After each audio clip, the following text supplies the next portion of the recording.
Pronto? A. Eficácia é a capacidade de executar corretamente as tarefas. Ó, fazer corretamente, eficiência.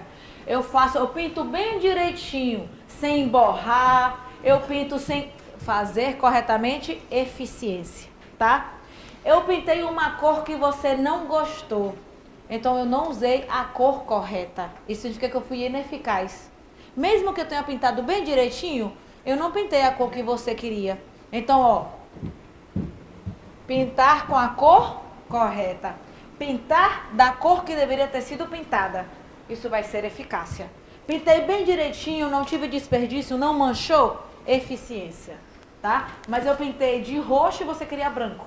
Lascou. Fui ineficaz. Então, aqui, letra A, eficiência. Letra B.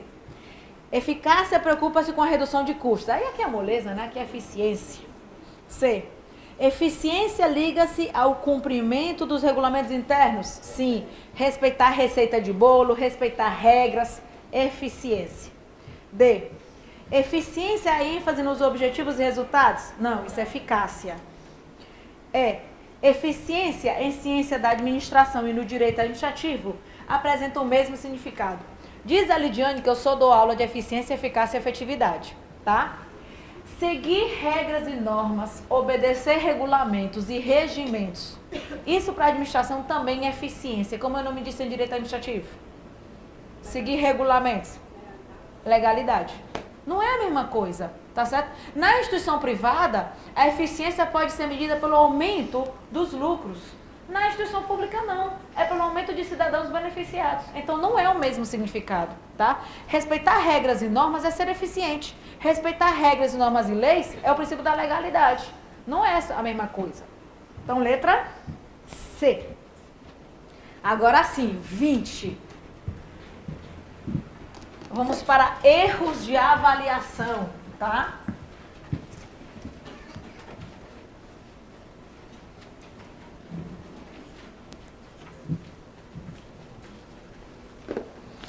Nós vamos ter erro de ralo, erro de Horn, ressenticidade,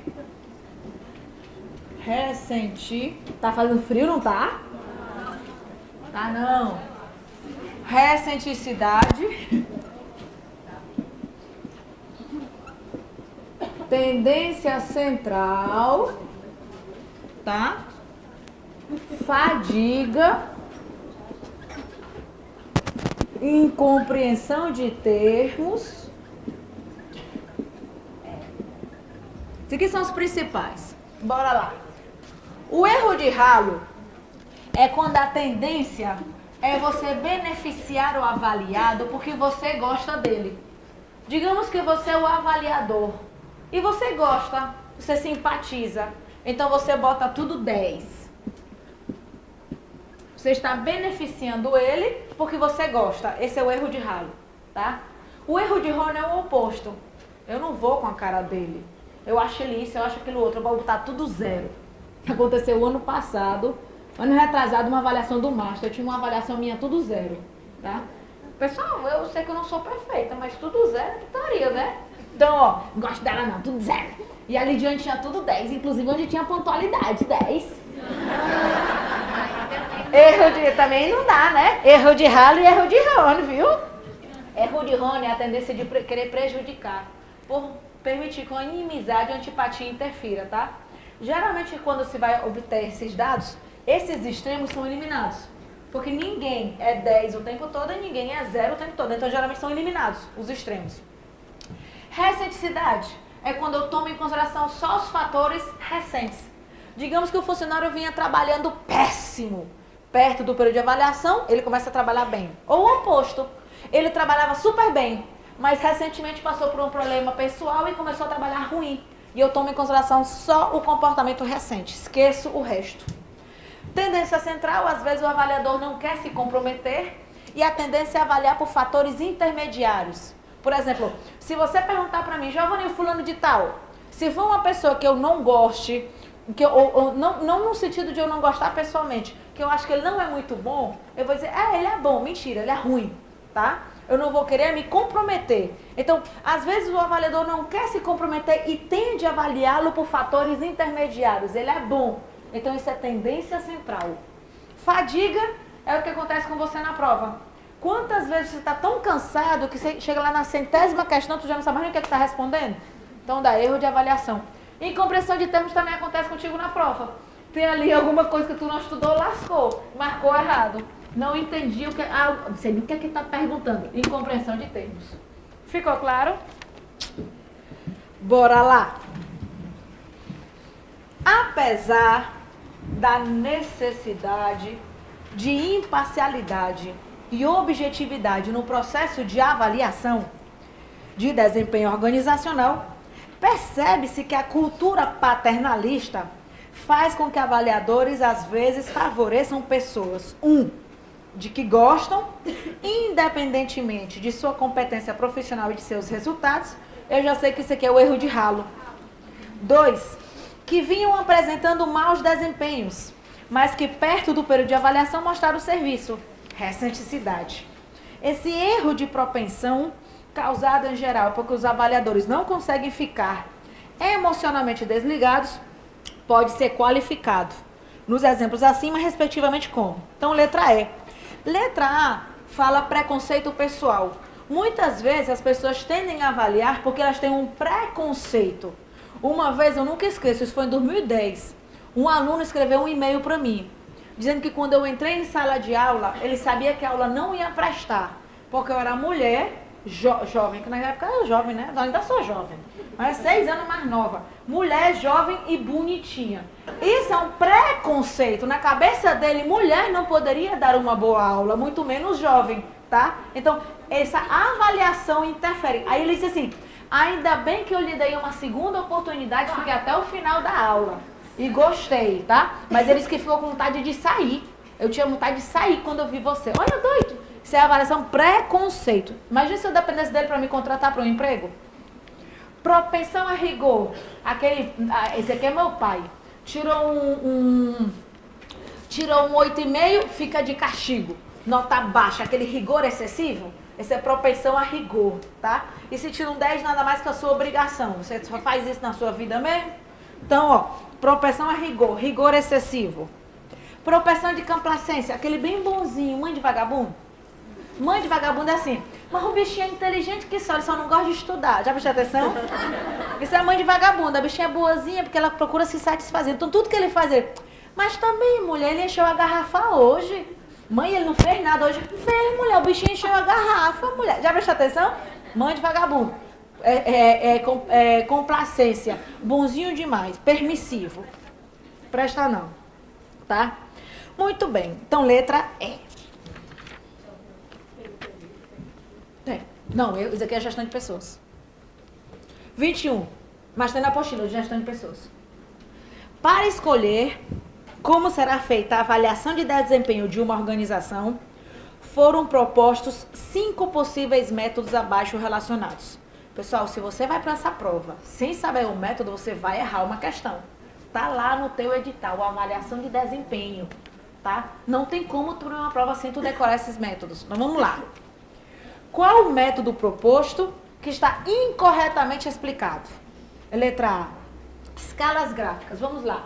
Escala gráfica, você estabelece fatores de avaliação e pede para o avaliador dar uma nota. De 1 a 5, de 1 a 10. Aí aqui diz assim, ó. Ele é simples, verdade. É de fácil e de simples elaboração. Fácil a gente elabora e é de fácil aplicação. Ele é um questionário. Todo questionário é fácil aplicar. Eu entrego fácil para 100 pessoas em 10 minutos, tá? Então, ele é de fácil elaboração e de fácil aplicação. Ele é simples. Perfeito. Permite uma visão integrada, verdade. Você pede para dar uma nota de 1 a 10. Você não pode fazer uma média aritmética? Uma avaliação integrada e resumida daquele indivíduo. Perfeito. Dos fatores de avaliação. Mas não permite flexibilidade ao avaliador. Lembra que ele é um questionário? E todos os questionários, quais são os questionários? Escalas gráficas, frases descritivas e escolha forçada. São os 3 questionários.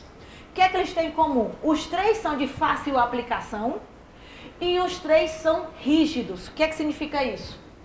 Se eu faço aqui, avalio 10 critérios, eu só vou obter informações sobre esses critérios. Se tiver qualquer outra coisa fora, eu não vou conseguir saber, porque eu não estou perguntando. Quer ver? Lá na Patrônia, para quem não sabe, é uma loja que eu tenho, no 3º dia, eu cheguei lá morrendo de fome, aí eu peguei, me servi, fui comer no estoque. Chegando lá, me sentei num negócio grandão, comecei a comer grávida, no cima do freezer, no estoque. Aí chegou uma funcionária e disse, Dona Giovana, eu vou dar um murro na menina que tá ali. Aí eu disse, por quê? Porque ela ficou dando em cima do meu marido, eu vou dar uma peia, depois eu dou uma surra e eu quero ver se a senhora vai falar alguma coisa. E ela é muito... E aí, se isso eu vou mandar ela tomar não sei aonde, eu disse, mulher com 3 dias de inauguração, certo? Se eu fosse fazer uma avaliação de desempenho, eu iria colocar isso no fator de avaliação? Eu nunca iria descobrir. Então eu ia perguntar aqui, pontualidade, não sei o quê. Eu jamais ia perguntar, tu vai mandar a menina tomar não sei aonde? Tu vai bater na cara da outra? Ela olhou teu namorado? Ela paquerou com teu esposo? Não vou saber. Então olha como ele não é flexível. Eu só vou saber aquilo que eu perguntei. Se existir algum comportamento fora daquilo, eu não vou conseguir saber. Porque eu não estou perguntando. Então o questionário, o que é que ele tem em comum? Fácil aplicar e ele é rígido. Então aqui diz, ó, não permite flexibilidade, que o avaliador tem que se ajustar a ele, e não é o questionário que se adequa ao avaliador. Ficou claro? Por isso que a gente jamais descobriria. A mulher vai mandar tu não sabe. Não vai dar. Nunca ia imaginar com 3 dias ia acontecer isso. Ficou claro? Então, letra A, verdade. Letra B, escolha forçada. Consiste em avaliar o desempenho dos indivíduos por intermédio de frases descritivas de tipo de desempenho individual. Tudo bem. Ele vai fazer uma pergunta e vai pedir para você escolher entre um bloco de frases positivas e um bloco de frases negativas, aquela que você mais se identifica e a que você menos se identifica. São frases de desempenho individual. Muito bem. Também é um questionário, tá? Proporcionando resultados confiáveis e isentos de influências subjetivas e pessoais. Pessoal, eu não sou a favor disso, mas está no livro do Chavenato. Se está no livro do Chavenato, você engole. Tá certo? Chavenato afirma que o escolha forçada é isento de influências e isento de subjetividade. Eu não estou a favor, mas você vai tacar verdadeiro. Tá claro? E depois diz assim, ó, mas de aplicação complexa. E aí tá falso. Lembra que é um questionário? E todo questionário tem em comum que o quê? Que ele tem aplicação simples. E exige preparo prévio dos avaliadores. Quem exige preparo prévio dos avaliadores é a pesquisa de campo. Muito bem. Letra C. Pesquisa de campo. Baseia-se em entrevistas de um especialista em avaliação com um superior imediato. Perfeito. Você é o especialista e você vai fazer uma entrevista ao supervisor dos funcionários. Muito bem. E permite, além de um diagnóstico do desempenho do empregado, a possibilidade de planejar com este superior. Verdade. Permite você conversar com o superior como é que você vai corrigir esse comportamento. Agora observe, ele é caro. Coloca aí, é caro. Por que é caro? Porque demora mais tempo e exige treinamento prévio do avaliador. Ele é caro e exige um treinamento prévio do avaliador. Pegue essa questão para estudem todos os métodos. Incidentes críticos. Não se preocupa com características do comportamento humano situados dentro do campo da normalidade. Perfeito. Incidentes críticos só avalia os extremos. A melhor qualidade do funcionário que deve ser valorizada e o pior defeito que deve ser eliminado. Tá? Registrando os fatos excepcionalmente positivos que devem ser realçados e mais utilizados no desempenho dos indivíduos e os excepcionalmente negativos que devem ser corrigidos e eliminados. Perfeito. Comparação aos pares, é o que vocês sempre fazem entre os professores. Tem dois professores de português, quem é o melhor? Fulano. Dois professores de matemática, quem é o melhor? Beltrano. Mas é um método ineficaz, tá? Comparação aos pares é um processo simples e pouco eficiente, que compara 2 a 2 empregados de cada vez, permitindo o registro daquele que é considerado melhor quanto ao desempenho. O Chavenato tem no livro dele que ele é pouco eficiente, mas você vai encontrar livro do Djalma e do Chimerob dizendo que ele é eficiente. Não confunda eficiência com eficácia, tá? Eficiente é no sentido que ele é barato. Por que ele é barato? Porque não precisa de treinamento do avaliador, não precisa de ter muita coleta de dados, você apenas vai comparar um funcionário com o outro, quem é o melhor, tá? Então você pode encontrar nos livros que é pouco eficiente ou eficiente. Ou seja, pouco eficiente ou eficiente. Mas você sempre vai encontrar que ele é ineficaz. Ele não apresenta bons resultados. Porque o fato de dizer que o João é melhor que o Pedro não significa que o Pedro é ruim. Apenas que o João é melhor. E ele não permite um conhecimento melhor do indivíduo. Certo, eu descobri que o João é melhor que o Pedro. E aí? O que é que eu preciso corrigir do Pedro? Eu não consigo saber. Por isso que o método da comparação aos pares, que pode ser chamado também de comparação binária, não deve ser utilizado sozinho. Nem ele, nem os incidentes críticos. Geralmente são utilizados com outros métodos de avaliação. Tá claro? Muito bem, então gabarito letra B, porque não é de aplicação complexa e não exige preparo prévio. Agora, essa da subjetividade tá verdadeiro, tá no livro do Chavenato. Pode conferir quando chegar em casa, tá bom? Giovana não tem o livro do Chavenato. Parabéns, nem precisa. 22. É correto afirmar que são métodos de avaliação. Relatório? Sim. Relatório apresenta um resumo do comportamento do indivíduo. Ele é de fácil elaboração, ele é simples, só que a subjetividade é gigantesca. Você pode dar ênfase a comportamentos que você quer que o responsável veja e esconder outros. A subjetividade é gigantesca. Média escalas gráficas, perfeito. Média escolha forçada também. Métodos incidentes críticos também. Aí ele fala teste psicométrico. Teste psicométrico é uma técnica de seleção. E quais são as técnicas de seleção? A gente vai ter as entrevistas, a gente vai ter teste de personalidade, teste psicométrico, que vai avaliar o comportamento, provas ou testes de conhecimento. Vamos ter também técnicas de simulação.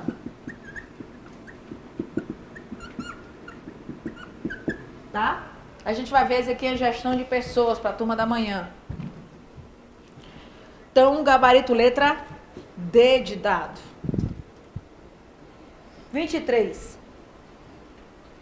É incorreto afirmar que a rotatividade de pessoal considera a relação percentual entre a admissão e o desligamento de pessoas do quadro da organização e o número médio do quadro de pessoal. Isso aqui está verdade. Olha só, a rotatividade pode ser dada por duas fórmulas. A rotatividade, pessoal, é a relação de contratação e demissão dos funcionários. Na gestão de pessoas, quanto menor a rotatividade, melhor. Na gestão de materiais, quanto maior a rotatividade, melhor.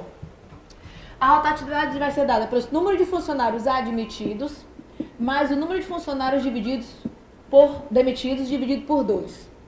Tudo isso dividido pela efetividade média. E o que é a efetividade média? É o número médio de funcionários. Em média, vocês têm quantos funcionários? A gente tem 10, a gente tem 15, a gente tem 20, tá?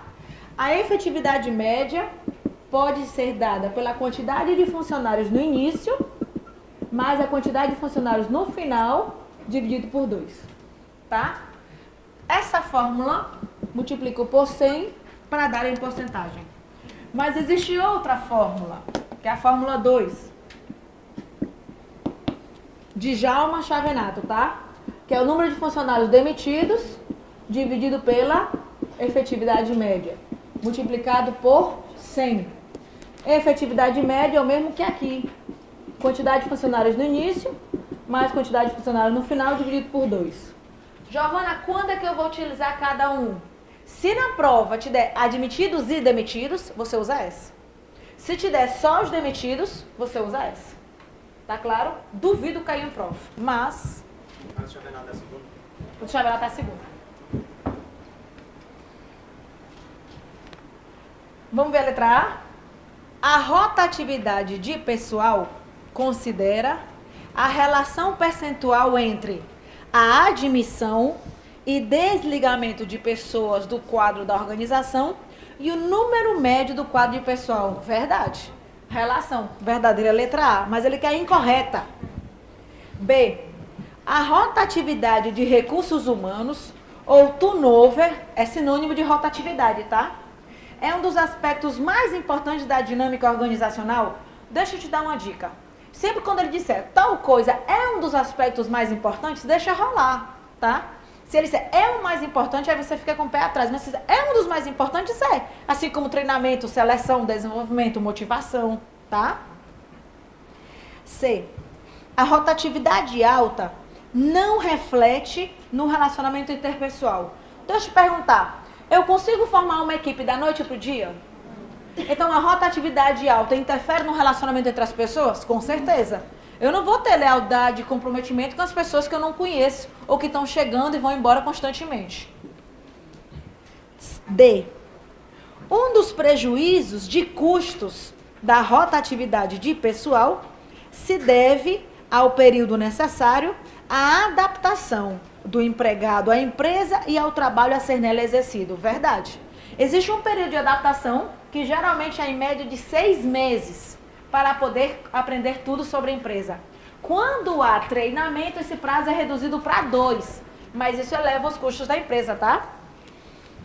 Então, letra C. Dúvida, povo? 24. Sábado, 10 para as 8, tem nem perigo você ter dúvida. 24. Mas é assim, povo, viu? Depois a gente vai pro Caribe, pro Cancún, viu? A gente vai, povo, a gente vai. Deus quiser. 24.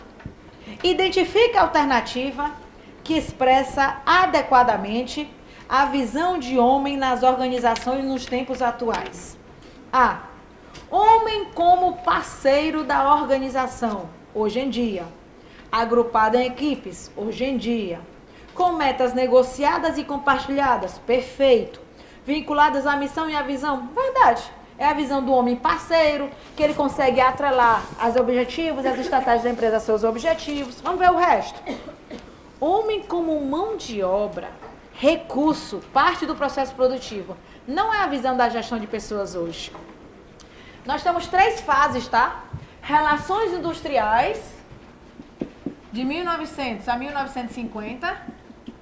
Administração de recursos humanos, de 1950 a 1990. E gestão de pessoas, de 1990 até os dias de hoje. Podendo alguns livros falar de uma 4ª etapa, que é a gestão por competências, que começa agora, nos últimos 10, 15 anos, tá? A partir de 2000. Mas geralmente ele não bota anos. Então isso que ele diz assim, ó.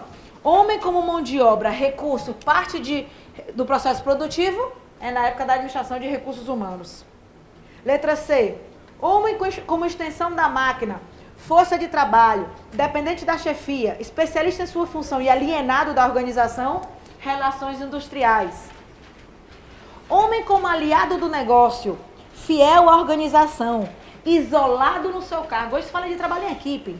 Especialista nas suas tarefas, subordinado a uma chefia e desvinculado da visão institucional. Isso aqui está tudo misturado, né? Porque ele fala fiel à organização, mas ao mesmo tempo fala desvinculado da visão. Como é que alguém é fiel à empresa e não está de acordo com a visão? O próprio item não dá, ele está todo misturado. Então, letra A seria a gestão de pessoas, letra B, administração de recursos humanos e letra C, relações industriais. 25.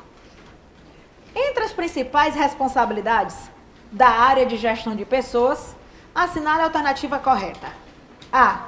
Gerenciar mudanças, tudo bem. Agora, impor políticas de pessoal para garantir a máxima produtividade, o impor não está caracterizado com gestão de pessoas. E ainda diz assim, ó, garantir a alta rotatividade. Em gestão de pessoas, quanto menor, melhor. B, desenvolver pessoas, tudo bem. Que é o processo de preparar o indivíduo para a carreira, capacitar. Gerenciar mudanças, tudo bem. Conectar-se ao negócio da organização, tudo bem. Propor sistemas e práticas que fortaleçam o vínculo dos empregados à organização, tudo bem. Vamos ver o resto. C. Reter talentos, tudo bem. Conter custos, tudo bem, através de um bom planejamento de recursos humanos. Só contratar quando necessário. Gerenciar lucros não é uma atividade da gestão de pessoas. É uma atividade da parte financeira. Demitir os empregados, e aí tá falso. E também capacitar apenas para o momento presente, também tá falso. Oi. Reter talentos é com os funcionários. Reter o funcionário, para que ele não vá embora, tá? Fiscalizar as pessoas para garantir a máxima produção. Essa função de fiscalizar, supervisão cerrada, é na época de relações industriais e administração de recursos humanos. Hoje em dia o controle é feito com base na confiança, tá? Acompanhar receitas e despesas, isso é função do departamento de gestão de material, de financeiro. Fazer folha de pagamento, férias e rescisão, pode até ser ou eles ou contabilidade, tá? Mas letra B. 26. Dúvida? Como forma de contribuir de forma mais efetiva com as estratégias empresariais, qual deve ser o posicionamento da área de recursos humanos na estrutura de uma organização? Pessoal, hoje em dia, a gestão de pessoas é responsabilidade de linha e função de staff. Responsabilidade de linha porque cada gestor é responsável pelos seus funcionários. E função de staff porque o Departamento de Recursos Humanos vai assessorar e apoiar os outros setores, tá? A letra A diz que a área de recursos humanos deve estar em posição de comando, impondo normas e regras para garantir o comprometimento dos empregados com os objetivos organizacionais. Hoje é mais assessor, tá falso. A letra B diz que é na linha de frente. No atendimento, sendo exemplo de boas práticas e ações que mesmo não se aplicando aos objetivos organizacionais, poderão ter talentos. Se não se aplica aos objetivos, não devem ser implementados. A letra C diz que é uma posição de staff, tudo bem. Como consultor de pessoas, tudo bem. O problema é agora, tendo uma atuação passiva, não, é ativa. Somente atuando quando solicitado. D.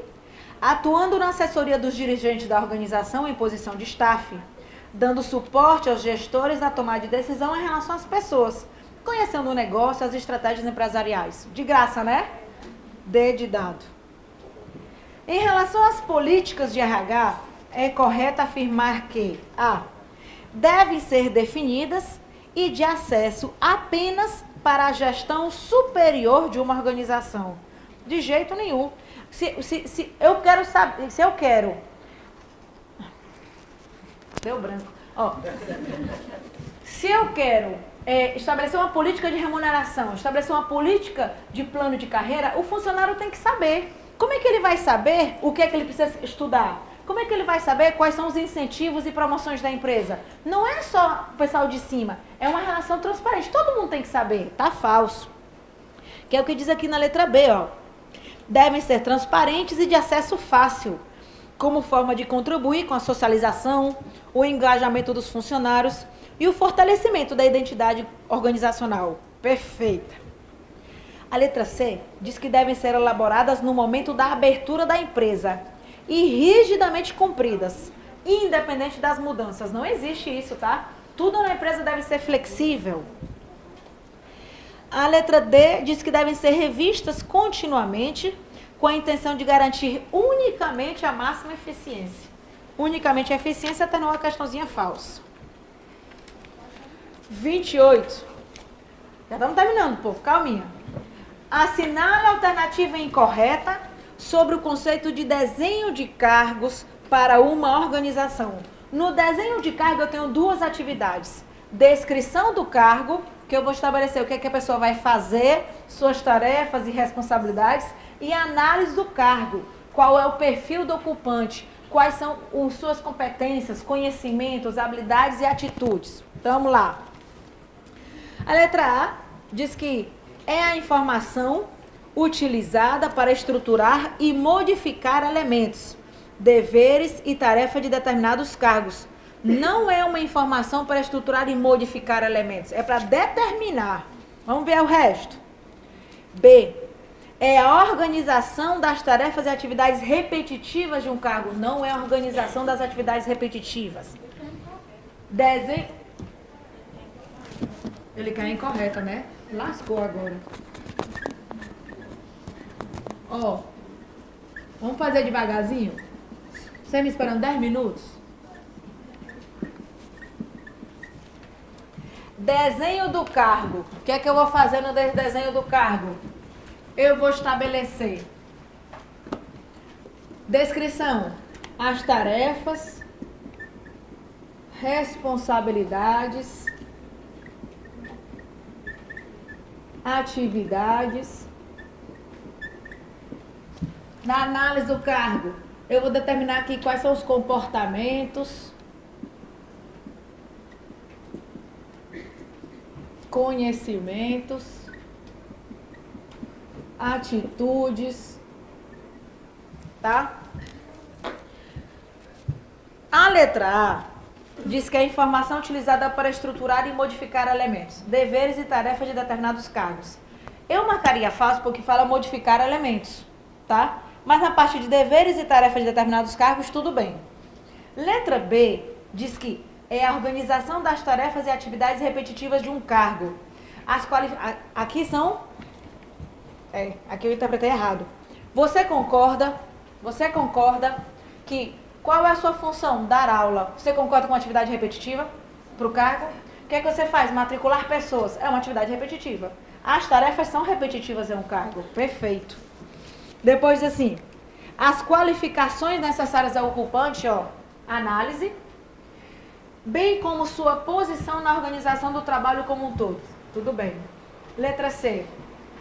É a organização das atribuições dos empregados, perfeito, de modo a atender aos objetivos individuais de cada ocupante de um cargo, sem considerar os interesses da organização. Se por acaso ficou com dúvida entre letra A e letra C, não tem dúvida, letra C. Letra D. Envolve o conteúdo do cargo. Pessoal, isso aqui é conteúdo do cargo. Ó, conteúdo do cargo. O que é que a pessoa vai fazer? Tarefas, responsabilidades, tá? As qualificações do ocupante, análise, no sentido de atender às necessidades dos empregados e da organização. Perfeito. 29. Sobre o processo de recrutamento e seleção de pessoal, é correto afirmar que o processo... Oi. É a letra C. Ele quer incorreta. Letra A. O processo de recrutamento interno tem como vantagem a possibilidade de garantir a oxigenação da equipe com talentos novos, externos à organização. Quem faz isso é o recrutamento externo. Recrutamento externo é que traz gente nova para a empresa e permite oxigenar, renovar. B. A triagem de currículos corresponde à última etapa do processo de seleção e deverá ser feita após a escolha do candidato. Se eu já escolhi o candidato, para que é que eu vou fazer a triagem? C. As técnicas utilizadas para avaliar os candidatos podem ser dinâmicas de grupo. Dinâmicas de grupo são as técnicas de simulação, tá? Entrevistas, testes situacionais, que é a de descrição comportamental, que é um tipo de entrevista, e provas de conhecimentos específicos. Perfeito. D. A seleção de pessoas funciona como uma espécie de filtro que permite que apenas algumas pessoas possam ingressar na organização. Perfeito. Aquelas que saíram melhor nas técnicas aplicadas. Perfeito. O problema é agora. Independente do alinhamento com o perfil das competências. Não, dependendo do alinhamento com o perfil das competências. Tá falso. Ficou claro? Assinale a definição correta em relação ao conceito de competência para a unidade de gestão de pessoas. Pessoal, competência é a capacidade de fazer algo bem feito.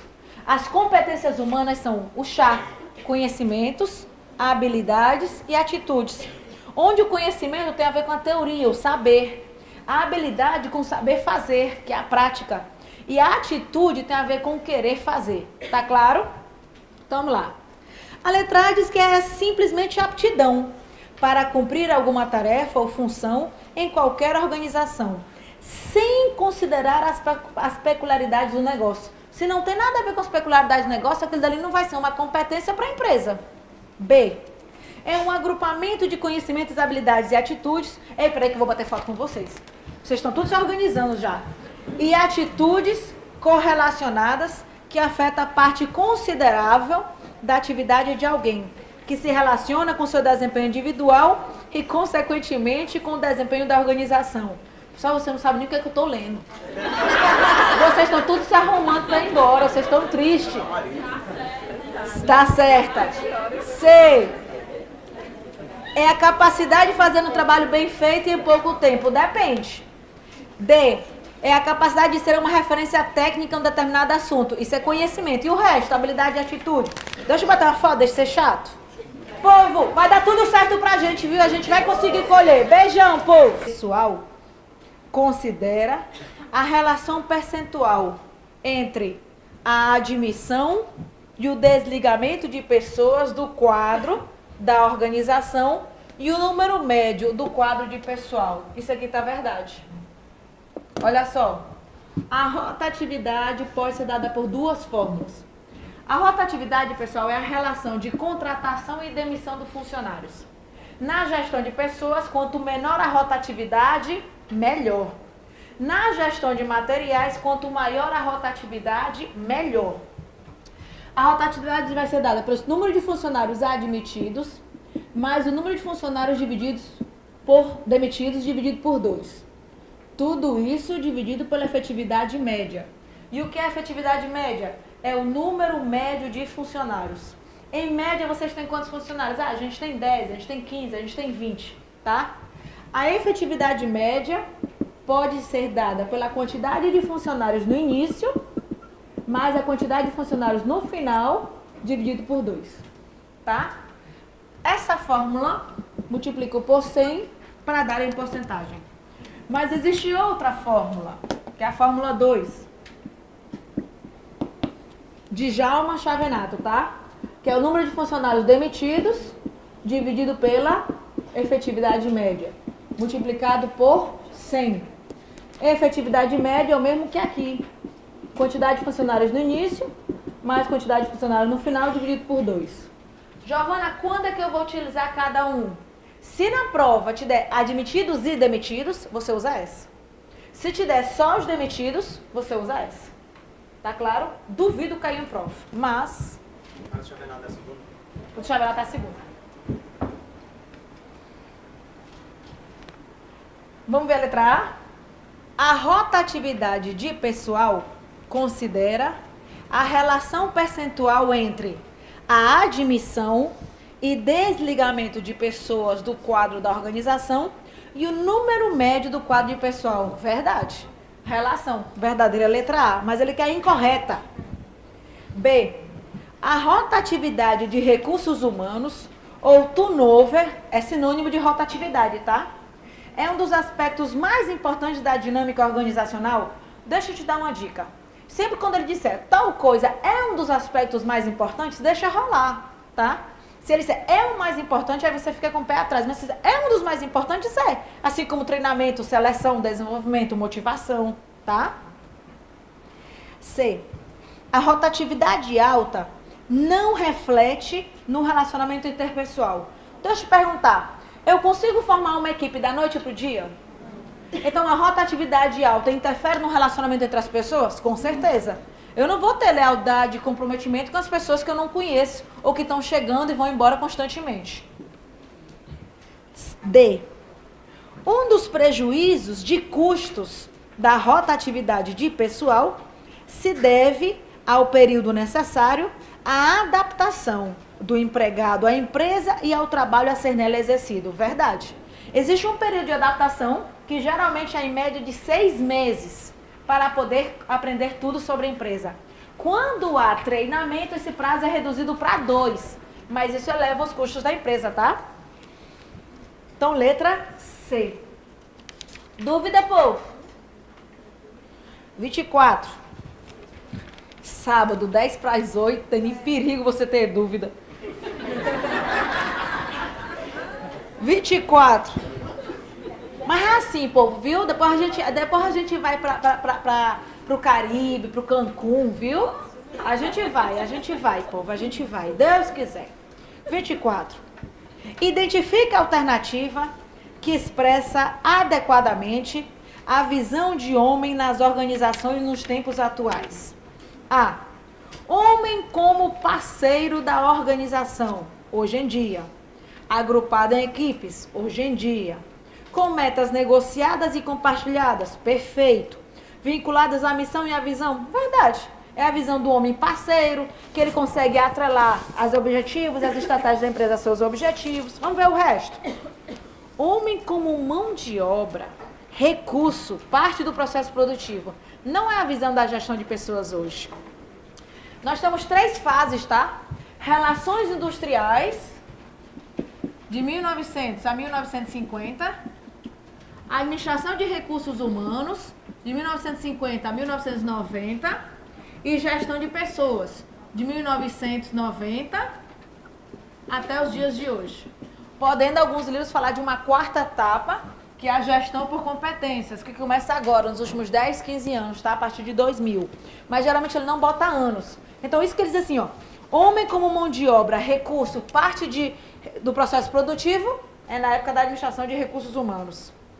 Letra C, homem como extensão da máquina, força de trabalho, dependente da chefia, especialista em sua função e alienado da organização, relações industriais.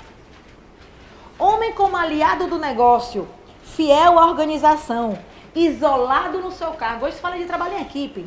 Especialista nas suas tarefas, subordinado a uma chefia e desvinculado da visão institucional. Isso aqui está tudo misturado, né? Porque ele fala fiel à organização, mas ao mesmo tempo fala desvinculado da visão. Como é que alguém é fiel à empresa e não está de acordo com a visão? O próprio item não dá, ele está todo... Vai pedir para você escolher entre um bloco de frases positivas e um bloco de frases negativas, aquela que você mais se identifica e a que você menos se identifica. São frases de desempenho individual. Muito bem. Também é um questionário, tá? Proporcionando resultados confiáveis e isentos de influências subjetivas e pessoais. Pessoal, eu não sou a favor disso, mas está no livro do Chavenato. Se está no livro do Chavenato, você engole. Tá certo? Chavenato afirma que o escolha forçada é isento de influências e isento de subjetividade. Eu não estou a favor, mas você vai tacar verdadeiro. Tá claro? E depois assim, ó. Mas de aplicação complexa. E aí tá falso. Lembra que é um questionário? E todo questionário tem em comum que o quê? Que ele tem aplicação simples. E exige preparo prévio dos avaliadores. Quem exige preparo prévio dos avaliadores é a pesquisa de campo. Muito bem. Letra C. Pesquisa de campo. Baseia-se em entrevistas de um especialista em avaliação com um superior imediato. Perfeito. Você é o especialista e você vai fazer uma entrevista ao supervisor dos funcionários. Muito bem. E permite, além de um diagnóstico do desempenho do empregado, a possibilidade de planejar com este superior. Verdade. Permite você conversar com o superior como é que você vai corrigir esse comportamento. Agora observe, ele é caro. Coloca aí, é caro. Por que é caro? Porque demora mais tempo e exige treinamento prévio do avaliador. Ele é caro e exige um treinamento prévio do avaliador. Pegue essa questão para estudo, estudem todos os métodos. Incidentes críticos. Não se preocupa com características do comportamento humano situados dentro do campo da normalidade. Perfeito. O incidente crítico só avalia os extremos. A melhor qualidade do funcionário que deve ser valorizada e o pior defeito que deve ser eliminado. Tá? Registrando os fatos excepcionalmente positivos que devem ser realçados e mais utilizados no desempenho dos indivíduos e os excepcionalmente negativos que devem ser corrigidos e eliminados. Perfeito. Comparação aos pares, é o que vocês sempre fazem entre os professores. Tem dois professores de português, quem é o melhor? Fulano. 2 professores de matemática, quem é o melhor? Beltrano. Mas é um método ineficaz, tá? Comparação aos pares é um processo simples e pouco eficiente, que compara 2 a 2 empregados de cada vez, permitindo o registro daquele que é considerado melhor quanto ao desempenho. O Chavenato tem no livro dele que ele é pouco eficiente, mas você vai encontrar livro do Djalma e do Chimerob dizendo que ele é eficiente. Não confunda eficiência com eficácia, tá? Eficiente é no sentido que ele é barato. Por que ele é barato? Porque não precisa de treinamento do avaliador, não precisa de ter muita coleta de dados, você apenas vai comparar um funcionário com o outro, quem é o melhor, tá? Então você pode encontrar nos livros que é pouco eficiente ou eficiente. Ou seja, pouco eficiente ou eficiente. Mas você sempre vai encontrar que ele é ineficaz. Ele não apresenta bons resultados. Porque o fato de dizer que o João é melhor que o Pedro não significa que o Pedro é ruim. Apenas que o João é melhor. E ele não permite um conhecimento melhor do indivíduo. Certo, eu descobri que o João é melhor que o Pedro. E aí? O que é que eu preciso corrigir do Pedro? Eu não consigo saber. Por isso que o método da comparação aos pares, que pode ser chamado também de comparação binária, não deve ser utilizado sozinho. Nem ele, nem os incidentes críticos. Geralmente são utilizados com outros métodos de avaliação. Tá claro? Muito bem, então gabarito letra B, porque não é de aplicação complexa e não exige preparo prévio. Agora, essa da subjetividade tá verdadeiro, tá no livro do Chavenato. Pode conferir quando chegar em casa, tá bom? Giovana não tem o livro do Chavenato. Parabéns, nem precisa. 22. É correto afirmar que são métodos de avaliação. Relatório? Sim. Relatório apresenta um resumo do comportamento do indivíduo. Ele é de fácil elaboração, ele é simples, só que a subjetividade é gigantesca. Você pode dar ênfase a comportamentos que você quer que o responsável veja e esconder outros. A subjetividade é gigantesca. Média escalas gráficas, perfeito. Média escolha forçada também. Métodos incidentes críticos também. Aí ele fala teste psicométrico. Teste psicométrico é uma técnica de seleção. E quais são as técnicas de seleção? A gente vai ter as entrevistas, a gente vai ter teste de personalidade, teste psicométrico, que vai avaliar o comportamento, provas ou testes de conhecimento. Vamos ter também técnicas de simulação.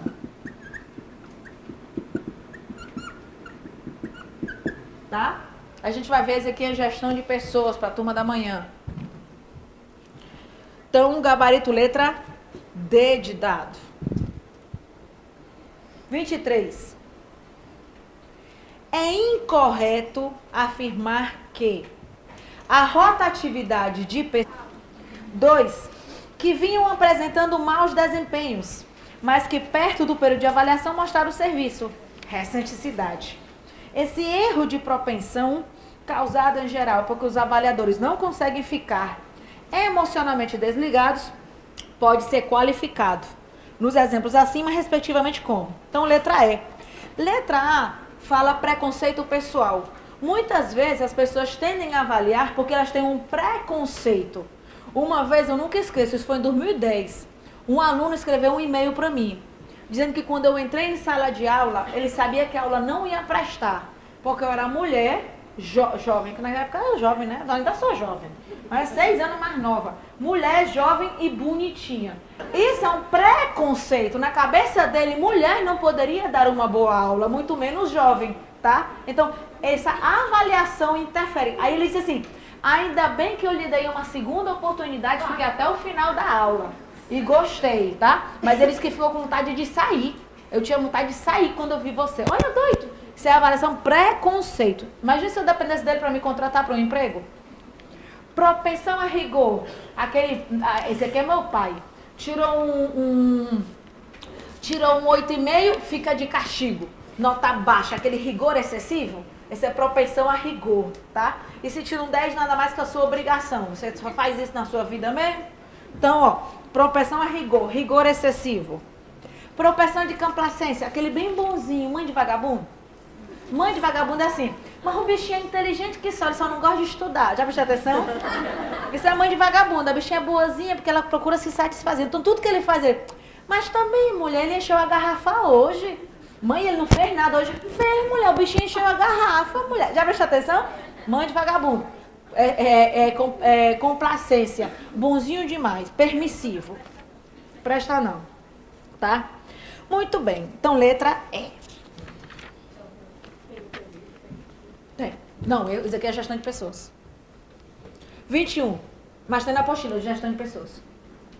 Para escolher como será feita a avaliação de desempenho de uma organização, foram propostos 5 possíveis métodos abaixo relacionados.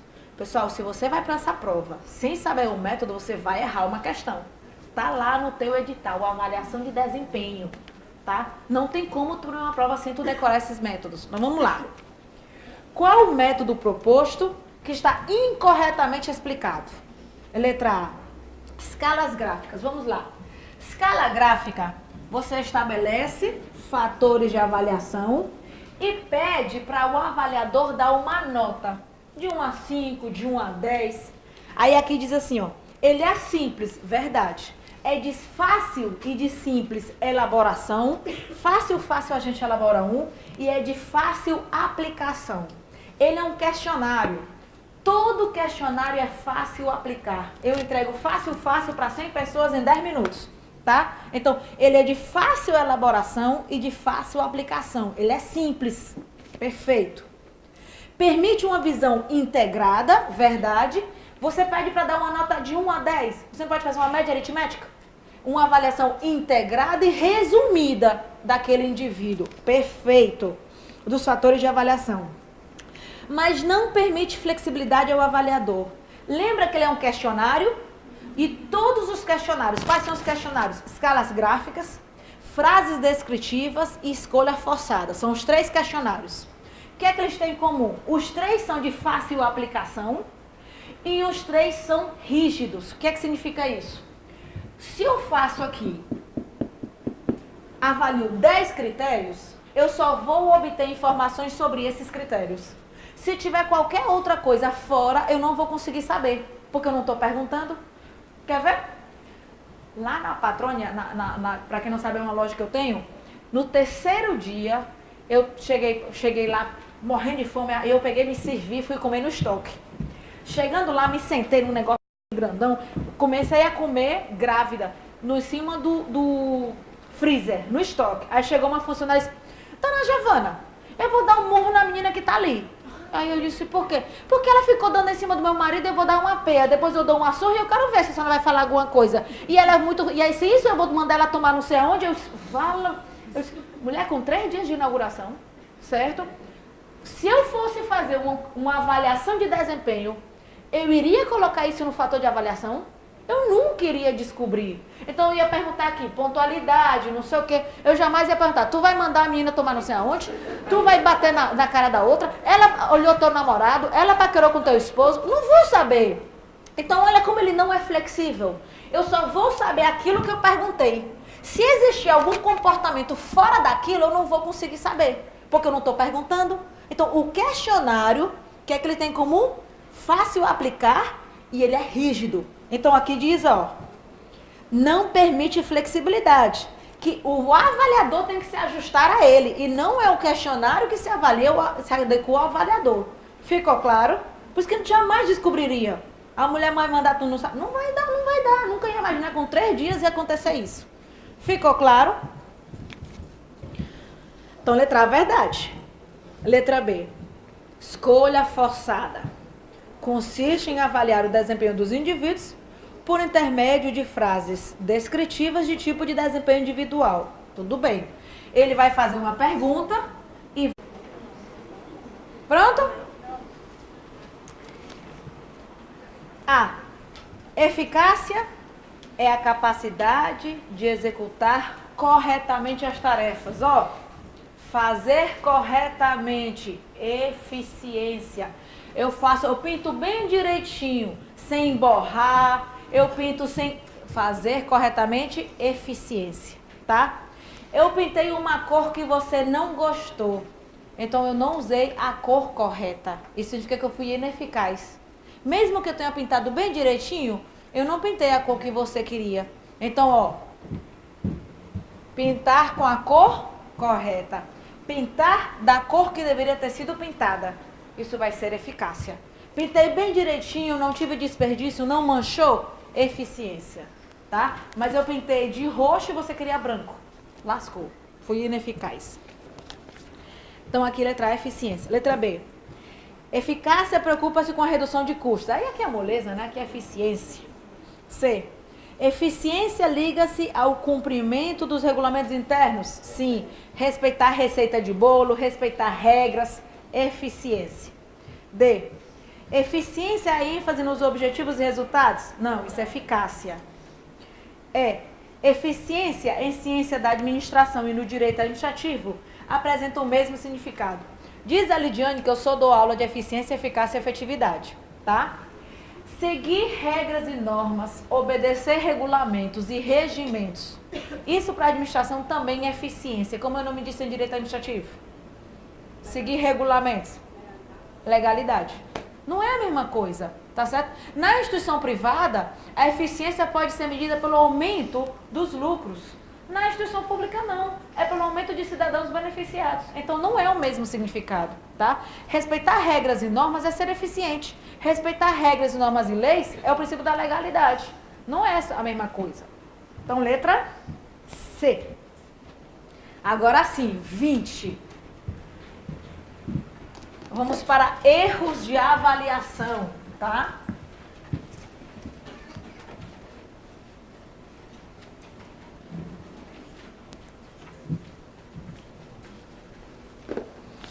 Nós vamos ter erro de Halo, erro de Horn, ressenticidade, tá fazendo frio, não tá? Tá não. Ressenticidade,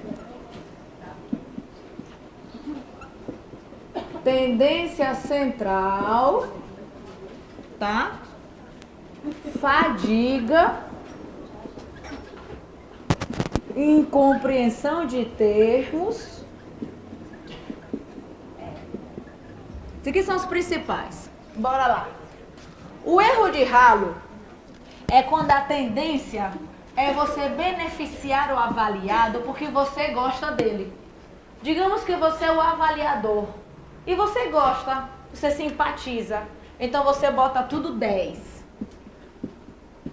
Você está beneficiando ele porque você gosta. Esse é o erro de Halo, tá? O erro de Horn é o oposto. Eu não vou com a cara dele. Eu acho ele isso, eu acho aquilo outro. Eu vou botar tudo 0. Aconteceu ano passado, ano retrasado, uma avaliação do Master. Eu tinha uma avaliação minha tudo 0, tá? Pessoal, eu sei que eu não sou perfeita, mas tudo 0 estaria, né? Então, ó, não gosto dela não, tudo 0. E a Lidiane tinha tudo 10, inclusive onde tinha pontualidade, 10. Erro de... também não dá, né? Erro de Halo e erro de Horn, viu? Erro de Horn é a tendência de querer prejudicar, por permitir que a inimizade e a antipatia interfira, tá? Geralmente, quando se vai obter esses dados, esses extremos são eliminados. Porque ninguém é 10 o tempo todo e ninguém é 0 o tempo todo. Então, geralmente, são eliminados os extremos. Recenticidade é quando eu tomo em consideração só os fatores recentes. Digamos que o funcionário vinha trabalhando péssimo. Perto do período de avaliação, ele começa a trabalhar bem. Ou o oposto. Ele trabalhava super bem, mas recentemente passou por um problema pessoal e começou a trabalhar ruim. E eu tomo em consideração só o comportamento recente. Esqueço o resto. Tendência central, às vezes o avaliador não quer se comprometer e a tendência é avaliar por fatores intermediários. Por exemplo, se você perguntar para mim, Giovanni, fulano de tal, se for uma pessoa que eu não goste, não no sentido de eu não gostar pessoalmente, que eu acho que ele não é muito bom, eu vou dizer, ele é bom, mentira, ele é ruim, tá? Eu não vou querer me comprometer. Então, às vezes o avaliador não quer se comprometer e tende a avaliá-lo por fatores intermediários. Ele é bom. Então, isso é tendência central. Fadiga é o que acontece com você na prova. Quantas vezes você está tão cansado que você chega lá na 100ª questão, tu já não sabe nem o que está respondendo? Então, dá erro de avaliação. Incompreensão de termos também acontece contigo na prova. Tem ali alguma coisa que tu não estudou, lascou, marcou errado. Não entendi o que... não sei nem o que é que está perguntando. Incompreensão de termos. Ficou claro? Bora lá.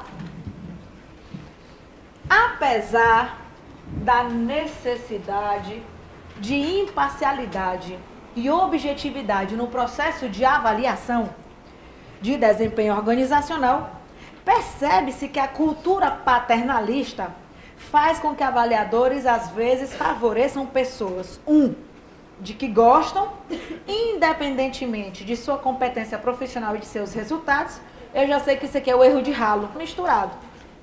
Então, letra A seria a gestão de pessoas, letra B, a administração de recursos humanos e letra C, relações industriais. 25. Entre as principais responsabilidades da área de gestão de pessoas, assinale a alternativa correta. A. Gerenciar mudanças, tudo bem. Agora, impor políticas de pessoal para garantir a máxima produtividade. O impor não está caracterizado com gestão de pessoas. E ainda diz assim, garantir a alta rotatividade. Em gestão de pessoas, quanto menor, melhor. B. Desenvolver pessoas, tudo bem. Que é o processo de preparar o indivíduo para a carreira, capacitar. Gerenciar mudanças, tudo bem. Conectar-se ao negócio da organização, tudo bem.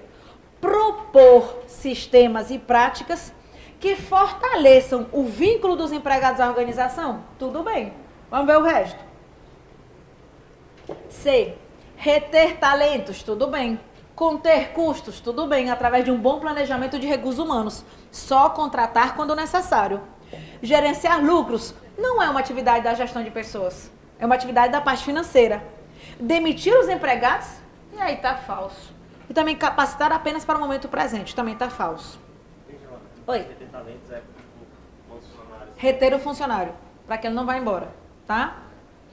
Fiscalizar as pessoas para garantir a máxima produção. Essa função de fiscalizar, supervisão cerrada, é na época de relações industriais e administração de recursos humanos. Hoje em dia o controle é feito com base na confiança, tá? Acompanhar receitas e despesas, isso é função do departamento de gestão de material, de financeiro. Fazer folha de pagamento, férias e rescisão, pode até ser ou eles ou contabilidade, tá? Mas letra B. 26. Dúvida? Como forma de contribuir de forma mais efetiva com as estratégias empresariais, qual deve ser o posicionamento da área de recursos humanos na estrutura de uma organização? Pessoal, hoje em dia, a gestão de pessoas é responsabilidade de linha e função de staff.